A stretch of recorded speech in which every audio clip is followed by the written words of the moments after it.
नमस्कार येवकार. आम्ही सध्या आसा विलेज पंचायत कुट्टी खांडेपार आणि हांगासर जेन्ना आमी येता तेन्ना हो जो हांगासर ब्रिज जो आसा मदीं जो साकवो लागता ह्या साकवाचें काम म्हाका दिसता गेल्या म्हयनोभर जाले म्हाका दिसता चालू आसा आणि आता ताका कितलो म्हयनो लागतलो काय वर्सां लागतलीं हें बी कोणाक खबर ना.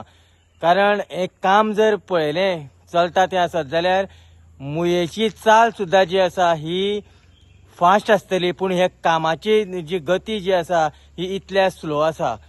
सो हांगासरल्यान जी येरादारी करता तो रोड जो आसा हो कुट्टी जे कृष्णाचें देवूळ आसा त्याच्या आयल्यानसून रोड डायवर्ट केल्लो आसा आणि ते डायवर्ट इतलो अशीर रोड आसा तो आणि तो रोड जो आसा हो गांवांतसून वयता आणि गांवांतसून गेल्या उपरांत तो रोड जो आसा हो बारीक आसा आणि रोड बारीक असल्या कारणान सपोज जर दोन गाडयो जर मदीं येयल्यो आसत जाल्यार पुराय जें आसा हें ब्लॉक जाता. आमी तुमकां आमच्या विज्युअलान ज्या पद्दतीन दाखयता आमच्या व्हिडिओन ज्या पद्दतीन दाखयता अशा पद्दतीची परिस्थिती जी आसा ही सदांच उठोन हांगासर लोकांक फेस करची पडटा ह्या परिस्थिती खातीर.